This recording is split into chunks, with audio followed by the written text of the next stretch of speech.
Welcome to Inside Games Daily, the only gaming news show brave enough to say we don't matter in the title of our own video. Yeah, we didn't wait for reviews, so why should anyone else? And now we got a Switch 2 that actually it's just become the Mario Kart machine, but you know, what else is there? But hooray, Switch 2 is out. That's right. Nintendo announced via press release today that the Switch 2 has sold over 3.5 million units in the 4-day window following its launch. Brisk business. Nintendo says this is, quote, the highest global sales level for any Nintendo hardware within the first 4 days. Wow, I heard a lot of complaints about not buying this thing, and everybody bought it. Everybody that could, it seems. So let's do what we do. Let's crunch some numbers. How does this compare to other consoles? Yeah, so the Switch 1 shipped 2.7 million units in its first month. That's 30 days, not 4. Yeah. And that was a rough month. I was kind of nostalgic because I remember a lot of people at the time accusing Nintendo of intentionally withholding units to drive up demand. I mean, they didn't do it this time, even if they were back then, so. Sony announced in 2020 that the PlayStation 5 had outsold the PS4 2 weeks after launch. So in 2013, Sony announced the PS4 had sold 2.1 million units in 2 weeks. The PS5 beat that by some unknown margin. They didn't actually say what the number was. They just said PS5 beat PS4. Yeah, and it continued to sell about as well as it could. Now, that was a system that was heavily constrained. That was during the COVID days. It was getting kind of nuts out there. And this is kind of interesting, though. We don't have a lot of data points, but we do at least have this. If you consider, you know, an analyst firm saying a thing as a data point. The Switch 2 apparently ranked behind the PlayStation 5 and Xbox Series in the UK specifically, and that's according to analyst firm Nielsen IQ and reported by the Game Business. So I guess what that's saying, in the UK, the Switch 2's launch ranked behind PS5, PS4, and Xbox Series, but also the PS5 and Xbox Series came out during COVID. So maybe COVID boosted those numbers, and now not so much. I'm not sure. Chris String provides some commentary there. Even the Wii sold worse than the Xbox 360 in the UK. So it's historically been a tough market for Nintendo, whereas the USA, not as much. Yeah, not as much. And based on Nintendo's base sales numbers, that didn't rock the boat too much. So it's been an interesting launch. The buzz on the street leading up to Switch 2's launch is that Nintendo was trying very hard to bank up adequate stock to satisfy demand. Just based on their sell-through, I think that's a validation of that at least. They had the units to sell, whereas Sony sure as hell didn't during PS5, and who knows how big that launch could have been if everybody that wanted one could have bought one. That's a really good point. So The Verge reported that Best Buy restocked Switch 2 units earlier today, though they are already sold out. And then this is something I actually just anecdotally, when I went out and looked, GameStop and Best Buy told me, they're like, we'll restock in like 2 or 3 days. So they had sold out first day, and then they were like, but in a couple of days, we'll have more stock. I don't know that that's actually the case, because I checked a couple of times and they were always sold out. So I got mine just through a Nintendo pre-order, but I went looking just to see, and nobody had them, though they did keep saying they were restocking them right away. Okay, so ideally then they're getting word from Nintendo that shipments will continue to arrive. I guess now that the tariff can has been kicked down the road, business can kind of operate as air quotes normal, even though I'm sure everybody's scrambling to, develop contingency plans. Like I said, we don't have a lot of data points aside from what Nintendo decides to brag about, but we can kind of see the relative price increase on StockX. Right now, Switch 2 Mario Kart bundles are selling for $620. That's over retail, 25% over, I guess, but it's not where the PS5s were. Those were selling for double, like 2.5 times their retail price around COVID, as I recall. That's true. And I want to say, if you just wait like a couple of weeks, I bet you'll get a Switch 2 Mario Kart bundle for $500 retail. I bet. But I don't know that, but I'm guessing. Because that's a lot of money, the $620 for that bundle. So in general, the consensus seems to be that the Switch 2 launch went extremely smoothly. Yeah. Just in terms of the launch itself, and that's neglecting folks that wanted one but couldn't buy one. But typically around hardware launches, there's some kind of, urban myth that kind of springs up about consoles catching on fire or mass hardware failings, controllers that don't turn on, et cetera, et cetera. We really didn't have any of that with the Switch 2, which is kind of shocking given, it's got a little more moving parts than a typical console. We had the Staten Island stapler. That was a fun little moment where GameStop accidentally punctured a lot of Switch 2 machines. But they apparently had the stock to replace them, which is kind of a running narrative. Yeah, and I've read lots of reports of people just walking into stores and buying a Switch 2 And that did not happen with the PlayStation 5, obviously because of COVID, but they just didn't have them. So, and I've seen that people have mentioned that in my chat. They've been like, yeah, I walked into a GameStop and they had them. So yeah, that's great. As I mentioned before, in 2017 and even in the 1980s, people accused Nintendo of intentionally withholding or restricting stock to drive up demand, which I guess makes sense from the consumer perspective if you're jilted. But for Nintendo, I'm sure that, they would prefer that everyone that wants to give them hundreds of dollars for a little game system could do it. So they've said as much, and it's interesting to see that strategy play out. The one thing that seems to be missing, and this kind of links to the topic that we alluded to at the beginning of the episode, there aren't really that many games, are there? I don't know, Bruce, how much action has your Switch 2 been getting? Because, yeah, we didn't really, we in the media, but also we as games players and lovers and everyone, we didn't have the benefit of media's early access. No early reviews, no early impressions. Just a box and a game. So how are you feeling? How's the Switch 2 integrated into your home? Zero. I haven't even downloaded Mario Kart on it. I mean, not to mention because it's like $80, and I was like, whew, that's a lot of money because I got the non-bundle. I didn't mean to. I was like, well, that one. So otherwise, I have no games on it, and that is it. It's just sitting there waiting to be played. I am looking forward to Donkey Kong, which I think is in like a month. I want to say so. That I'm looking forward to, and I'm sure at some point I will buy Mario Kart World. Right? Everybody has to buy it. It's just like a rite of passage. But for now, no. It's sort of like my PS5. It just sits there. Yeah, mine'll rapidly approach that position. I think. Donkey Kong is interesting. I've been playing a couple of rounds of Mario Kart online with randos every evening. It's a weirdly fun and relaxing and stress-free kind of thing, which is weird for Mario Kart. I still get those spikes of cortisol when I'm first, and that fucking shell hits me right before the end. But that's just, hey, that's the game we all elect in to play. But yes, it's kind of a desert out there in terms of software. So that's not really the narrative that was established by media or anyone else before launch, because I don't think anyone cared. We're all in that period where dorks like us that just buy it because it's new and it says Nintendo on it. But what does this mean, Bruce? What does this mean for games media? Is this a revealing moment about the unimportance of expert consensus when it comes to purchasing decisions for new electronics? Boy, that's a great question because I see this often. And generally speaking, when it comes to games media and reviews and things like that, things that are so high profile, like the Switch 2 or a GTA 6, GTA 6 could release with no reviews. It wouldn't matter. The game will still sell, and it's probably going to sell very, very well. So in these cases, in the high profile cases, they are the exceptions, not the rules. I want to say that most things need reviews.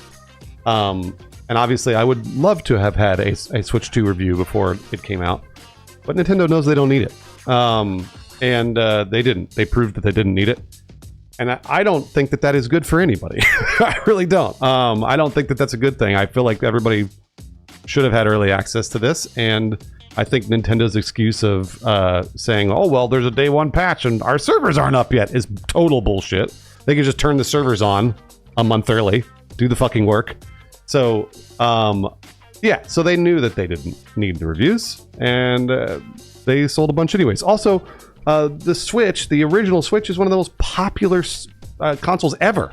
So the follow-up to that is going to sell like crazy. I don't know what the legs are going to be on the Switch 2, but at least in terms of launch, it's going to sell wildly. Yeah, I agree with all of that. I don't know how much of the Switch 2's launch was like very intentional and orchestrated. I tend to think more is planned than incidental, of course. So when I look at the way that they're rolling it out, and also like even the pace of software, the fact that the first month is pretty much just Mario Kart and that's it. There's Fast Fusion, which also I want to shout out. It's an amazing game. And I guess Welcome Tour, and those are your exclusives and all the upgrades for Switch 1 games. But yeah, when Donkey Kong launches a month later, to me, that's pretty telling that they knew their first month was a gimme. Like, all they have to do, like, it's all logistics in the first month. No one cares about reviews. No one cares about headlines or press. That'll handle itself. Just make sure we get the boxes into people's houses. And then marketing can start trying to convince people to buy one once all the first ones are out. Because, yeah, that must be so frustrating if you're Nintendo. You spend all this money on marketing only to drive more purchasing intent than you can actually fulfill. So why do that? Why waste the money marketing what you can't sell? Don't market it, sell what sells itself, and then later on, once the stock starts building up, and you need people to get into stores and move more units, that's when you start really trumpeting the games. So it seems like they even planned out their game launches like that. I'm curious to see what happens after Donkey Kong. I think year 1 or maybe 9 months in is when we'll start. This is wildly speculative, but I think that's when we'll start seeing the heaters in terms of software. The bigger games that are meant to sell systems versus the system that we all bought because we got Nintendo brain, man. They got me. So yeah, it's the first time I think I've seen a console launch play by the, like, instead of the rule set that's sort of been inherited, it's like, no, we're going to actively look at how the market behaves and really plan against that versus the traditional method of like trying to make the biggest moment when that thing hits the store. No, now the biggest moment is like 9 months later. You have hit the nail on the head, and the reason is, there's a major reason. It's because they've had years to make the Switch 2. And they were rumoring this system in 2021. And they were pushing that off, like we've said before. This is all speculation on my part, but I'm pretty positive. They were not releasing the Switch 2 because the original Switch was selling so well, and it kept selling well, and they had to wait for it to finally die off. And then once it finally died off, they're like, okay, we'll release a new system. So they had years to plan these marketing beats, and I believe you are totally correct. I think all of this is like for sure planned. There's no way that anybody ran into an office at Nintendo with a deck and was like, we forgot to market the Switch 2. Like, no, there's no way. They were like, yeah, the first month is a gimme, like you said, and then after that we'll release these games piecemeal, the Pokemons and the Donkey Kongs and the Marios, and then they'll sell the systems over time. Like, that's just the way it's going to work for the Switch 2. Whereas the original Switch was not the case. They had to convince people that the original Switch was something that people wanted because nobody knew. They didn't know what it was. Now they know, and Nintendo has got us by the balls. Hopefully they treat our balls with love and respect. I get very percolated thinking about this dragon horde of first-party software that Nintendo's theoretically sitting on, if our theories are correct. Because yeah, if they could have been ready to go 2 years ago, and then all those studios had 2 more years to either build out their games or make new ones or refine what they've already got, then there ought to be some like really stellar software on the way. And that also makes it a little more frustrating that over the next 5 years we're gonna have to play it on a Switch 2 as that thing gets increasingly dated. That's right. That's correct. And remember what we said. The only way you can not support this from Nintendo is to not buy it. And it looks like no one listened. I already did, so they're supporting it. That's kind of what it comes down to. Again, I really think a year from now, we'll see if that momentum is still there. All right, the Lawrence Preview Corner has returned. I got to go to a theater demonstration for Onimusha, Way of the Sword. Resident Evil 9 was also there, but I'm going to talk about that another time. For now, it's Samurai, Ancient Samurais. This game is set in 1600s Kyoto. All your encounters in the game are kind of based on local folklore. Essentially, they went back to some of these shrines and found some really messed up stories from ancient Japan and basically wrote a narrative where the Genma, or the demons in this game, are responsible for influencing the people that did that kind of stuff. I think accordingly, the game has a very old school samurai movie style. I think the most obvious representation of that is the casting of the main character. They basically crafted the lead to look like Toshiro Mifune, who was in Yojimbo and Seven Samurai. So they've got a legendary samurai film actor as the lead, basically, and he's a really fun character from what I saw. Very grumbly and expressive, not quite the taciturn. Not like the Zatoichi. He's more of a kind of a expressive kind of guy, and he has a bantery kind of combative relationship with his gauntlet, which is giving him his samurai power. But that's also how he absorbs Genma spirits, much like the old games, of course. I think also downstream of that samurai film affectation is that the parries are not like, so Sekiro, if you parry, it's just like ding, ding, ding, and it's really fast. If you land a parry in this game, you do more of a sword clash, and you see these bright red sparks fly off your sword as you sort of muscle somebody's sword swing to a different direction, and then they like stumble, and there's basically longer animations that really sell the weight and the style of swordplay versus something like Sekiro style, where it's just all action, all fast, all the time. So that's cool. I like that. I think that that gives a cool flow to combat that's not hyperactive, but instead like looks like all the moves have a lot of weight and a lot of danger. There's another form of, like, I'm getting into the mechanics now, but in addition to like the parry or the red parry, you can also attack into an enemy attack. And if you do it with just timing, or if you're close enough to their attack, you'll do a cool little sidestep and slash thing. So I'm a huge fan of combat systems like this that have like multiple levels of risk and reward baked into how you play that kind of celebrate your mastery of timing and your own moves and things like that. A couple of other stylish moves I saw. There's a part where the main character, Musashi, like stabs into the floor and yanks up a tatami mat with his katana to like block enemy projectiles. That was neat.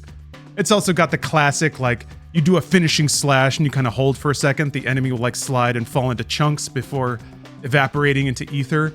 So I think it's got a lot of that energy and a lot of that style. If there's one thing about Onimusha, it's like it didn't really have much of, this is me talking now, but I don't think it had much of an identity back in the day. It was basically like Resident Evil with samurai, which is cool enough. And then by 3, it was just getting overblown in terms of production value. So it was getting pretty ridiculous. But again, I really like that they picked a very strong cultural expression to sit at the center of this game. And I think it kind of gives the game a lot of vibrance and charm. Going back to game mechanics though, kind of like Onimusha, when you kill enemies, there's like demon spirits that float in the air and they have different colors. Absorbing them will give you different buffs. So you get like you just get a flat resource you can use to upgrade your character. You can also absorb health. And then now there's souls that will charge up special attacks. So if they're floating in the air though, they might disappear. So you have to make kind of an interesting decision about finding a safe space in combat to step back, suck up some souls, and then get back in there and kill stuff. If you charge up special attacks, you can do cool stuff. There's like a charged chain kill move, kind of like Ghost of Tsushima once you upgraded that. You can do like the quick slash and then look and see somebody and dart around and take out 4 dudes. It's got a thing like that. It looks really cool. I also saw an interesting bit where all bosses have a health and a stamina meter. It's kind of standard these days. But if you drain their stamina, then you could go in, you do an execution move. You actually get a choice of what attack to do. You can like target different parts of the body. It goes mega slow-mo. One will just do as much health damage as possible to the enemy. The other will generate souls. So if you need health or you want to power up moves and you think it's better to have those special moves on tap than just do one big hit, you can be more strategic about it and choose to do that instead and spend those resources. So again, I kind of like anything in a beat 'em up that gives you some kind of strategic method to like make decisions versus just kill the enemy without dying. Apart from that, other little tidbits, there was, combat, there's exploration, there's these arenas that you go into where this hidden demon hand spider thing is creating a gate, so you have to find it and kill it. So there's like very moderate puzzle elements there. You also have a nemesis that is apparently dogging you throughout the game. He'll show up, he wants to test his power and he's crazy. So there's a fun dynamic there between this like crazy kind of, he kind of reminds me of Troy Baker in Death Stranding. Like there's just like a creepy giggliness to certain Japanese specifically villains that this character really embodies, and he makes a good foil to the lead. So it'll be one of those things where you're just playing, and then he shows up and you're like, this motherfucker, and you have an epic battle, and then he disappears again. So that's a fun little recurring thing that I like in games like that. And that about covers it. Whew, I was really going on a tear there, but I didn't expect this game to be as charming as it is, I think because it bounced off Onimusha in the past. But I think they really infused it with a lot of fun cultural references, and I find that those really work on me these days. Something other than just a grumbly video game protagonist going through a series of trials. So I think they got a lot of soul in there based on the limited theater demo that we had. So thank you, Capcom, for the invitation to the demo. And gosh, let me look up when this comes out. Yeah, I was just about to ask. Do you know when it's coming out? 2026 is when it's releasing. So we got a bit of a wait, but Capcom's been really killing it, especially with their high-end stuff lately. So I'm excited to see how this shapes up. Man, that sounds awesome. The way you described it actually sounds pretty fucking rad. So I'm actually really looking forward to this. I wasn't before. Now I am. Yeah, same here. I saw a lot more than I expected to, a lot more vibrance. So I think you would dig it. Awesome. Also, thank you very much to our patrons, the Inside Games Patreon. They support us every single month. There are 2 Inside Games patrons that have yet to get banned from their Switch 2 for exposing themselves in game chat, which is amazing because pretty much everybody else has done that. Scotty, Ryan, and Rook did not show their dong. I don't know how you resisted. They got me day one, Bruce. They got me. Ugh, couldn't help it.